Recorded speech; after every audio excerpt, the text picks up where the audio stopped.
నమస్తే, ఆంధ్రప్రభ భక్తికి స్వాగతం. నేను మహాలక్ష్మి.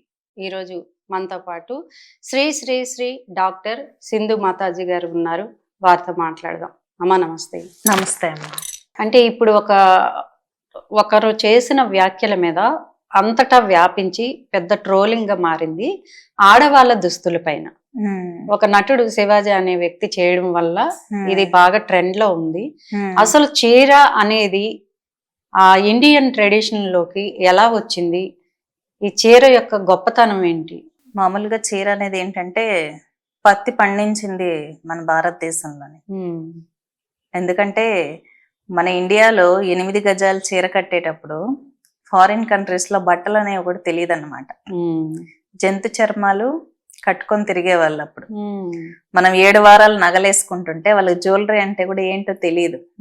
అంటే కల్చర్ ప్రపంచానికి నేర్పించింది ఎవరు? ఇండియాలోనే కాటన్ పరిశ్రమలు ఎక్కువ ఉండేటివి. చీర అనేది ఇండియాలోనే తయారు చేయబడింది. కానీ ఏంటంటే ఫస్ట్ మనకు జాకెట్లు కానీ మనం యూస్ చేసేటటువంటి పెట్టికోట్స్ కానీ ఉండేవి కాదు, స్టిచ్చింగ్ మిషన్స్ ఉండేవి కాదు. కాబట్టి 8 గజాల చీర అనేది వచ్చింది. చీర అనేది బ్లౌజ్ లేకుండా చుట్టుకునే వాళ్ళు అన్నమాట శరీరానికి. తర్వాత అప్డేట్ అయిన తర్వాత ఇంకా మిషన్స్, స్టిచ్చింగ్, తర్వాత పెట్టికోట్స్ వేసుకోవడం కానీ బ్లౌజెస్ వేసుకోవడం కానీ ఈ మధ్య అంటే దాదాపు 200 సంవత్సరాల నుంచే మనం వేసుకుంటున్నాం ఇవన్నీ. అంతకుముందు అవి ఉండేవి కావు. 8 గజాల చీర కేవలం చుట్టుకోవడమే. మీరు కేరళ పెయింటింగ్స్ ని చూసినప్పుడు వాళ్ళు కూడా చుట్టుకుంటారు బాడీకి. అవును, ఎందుకంటే వాళ్ళకు కూడా బ్లౌజెస్ ఉండేవి కావు, అప్పట్లో లేవు కాబట్టి. ఇలా స్టిచ్చింగ్ అది ఇది. పిల్లలకి బ్రెస్ట్ ఫీడింగ్ ఇవ్వాలంటే చీర అనేది కన్వీనియంట్ గా ఉండేది. అప్పుడు పిల్లల్ని ఎక్కడికైనా జర్నీలకి తీసుకెళ్లేటప్పుడు పిల్లలు కింద పడ్డారనుకోండి, సడన్ గా ఏం చేసేవాళ్ళు తల్లులు? చెంగు తీసి కట్ చేసి కట్టేవాళ్ళు. చీర దానికి ఉపయోగించేవాళ్ళు. తర్వాత పిల్లల దగ్గరకు వచ్చినప్పుడు ఏం చేసేవాళ్ళు? అమ్మ చెంగు పట్టుకుని చేతులు తుడుచుకునేవాళ్ళు. అమ్మ మొహం తుడిచేది చిన్నప్పుడు చెంగు తీసి. ఒక చీర అనేది ఎన్ని రకాలుగా ఉపయోగించేవాళ్ళు, అవన్నీ మెమరీస్ కదా కిడ్స్ కి. మమ్మీ చీర పట్టుకునే వాళ్ళం ఎక్కడికైనా వెళ్ళేటప్పుడు, కొంగు పట్టుకునే తిరుగుతున్నాడు అనేవాళ్ళు అన్నమాట. కాబట్టి ఏంటంటే చీరని అనేక రకాలుగా ఉపయోగించేవాళ్ళు. ఇంకొకటి ఏంటంటే చీర అనేది చూడడానికి రెస్పెక్టివ్ గా ఉండేది. అంటే హుందాతనము.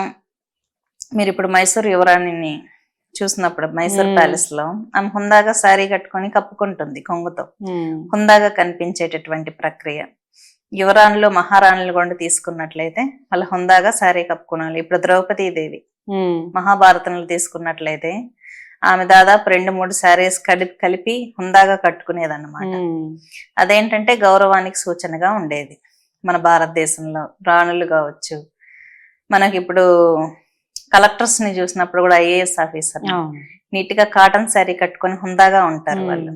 మీరు అబ్జర్వ్ చేశారు కదా ఆఫీసర్స్. ఎందుకు? వాళ్ళకి కట్టుకోవడానికి చాలా ఆప్షన్స్ ఉన్నాయి, కానీ కాటన్ శారీ నీట్ గా ఐరన్ చేసుకుని స్టిఫ్ గా కట్టుకుంటారు హుందాగా, బెటర్ గా కనిపించడానికి.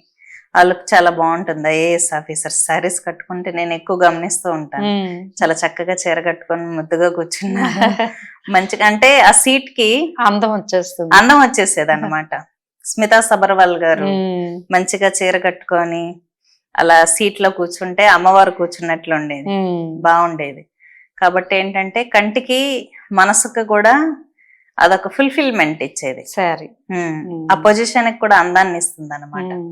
కాబట్టి ఏంటంటే అది ప్రేమకి గౌరవానికి చిహ్నంగా మన భారతీయులు భావిస్తూ ఉంటారు. ఇంకొకటి ఏంటంటే వేరే వాళ్ళ దృష్టి పడకుండా, ఇప్పుడు మనం ఎక్కడికైనా వెళ్తున్నాం, పూజలు చేస్తున్నాము, లేకపోతే బయటకి ఎక్కడికైనా వెళ్తున్నాం, అనేక మంది మనల్ని చూస్తూ ఉంటారు. చూసినప్పుడు ఏంటంటే వాళ్ళు చెడు దృష్టి పడింది అనుకోండి మన బాడీ మీద, మనకు ఆరా డిస్టర్బ్ అవుతుంది. హ్యూమన్ బాడీకి ఎనర్జీ బాడీ ఉంటుంది, ఆరా డిస్టర్బ్ అయిపోతుంది అనమాట.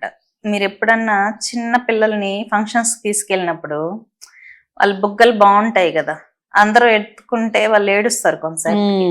డిస్టర్బ్ అయిపోతుంది వాళ్ళకి మ్మ్. బాగా. ఎందుకంటే అందరూ టచ్ చేయడం వల్ల, అందరూ అదే పనిగా చూడడం వల్ల వాళ్ళకి ఆరా డిస్టర్బ్ అయిపోయి ఏడుస్తారు, నిద్రపోరు. అందుకే కాటుకు చుక్క పెడతాం.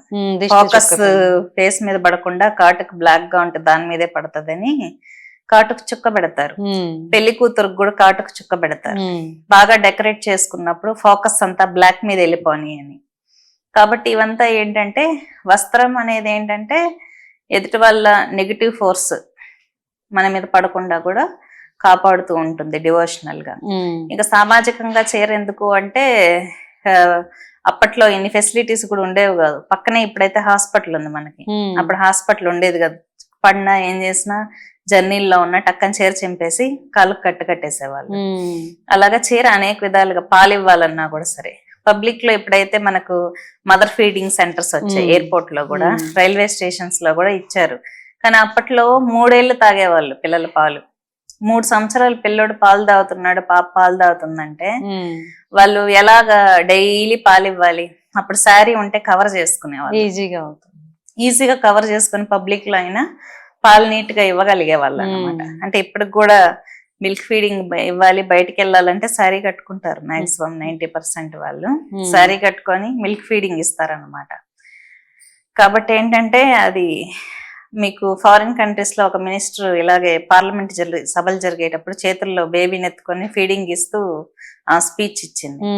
కానీ మన రాణులు కూడా అప్పుడు మన రాణులు ఇక్కడ రాజ్యాన్ని పరిపాలించే వాళ్ళు కూడా సభ జరిగేటప్పుడు కూడా శారీ ఉంటే కప్పుకొని బేబీని తీసుకొని బ్రెస్ట్ ఫీడింగ్ ఇచ్చేవాళ్ళు. మీరు ఇప్పుడు మొన్న బాహుబలి మూవీ చూసినప్పుడు శివగామి ఎలా ఫీడింగ్ ఇచ్చింది పిల్లోడిని సభలోనే, ఆమె యాక్టింగ్ చేస్తున్నప్పుడు ఆమె ఫేస్ లో కాన్ఫిడెన్స్, ఉగ్రతత్వం. ఒక పక్క బేబీకి పాలిస్తుంది, ఒక పక్క సభ అలా జరుగుతుంది.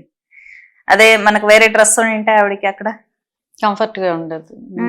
ఎలా ఉంటది? కాన్ఫిడెన్స్ అన్నమాట. సెక్యూరిటీ చీర అనేది కాన్ఫిడెన్స్, అందము. కాబట్టి చీర అనేది ఇక్కడ ఎన్ని రకాలుగా ఉపయోగపడేది, ఎంతో ప్రాముఖ్యత ఉంది. ఎంతో వైద్య పరంగా, పిల్లోడికి ఆళ్ళ పరంగా అన్ని విధాలుగా ఉపయోగపడుతుంది. అన్ని విధాలుగా ఉపయోగపడేది. ఇంకేంటంటే ఇలాగా ఇంకా శారీ కట్టుకోవాలా వద్దా అనేది వాళ్ళ విజ్ఞతకి వదిలేస్తాను నేను. ఎందుకంటే శారీ అనేది ఒకప్పుడు సెక్యూరిటీ, కంఫర్ట్. సో చూసారు కదండి, ఇలాంటి మంచి మంచి విషయాలతో మీ ముందుకు వస్తూ ఉంటాం. చూస్తూనే ఉండండి ఆంధ్రప్రభ భక్తి.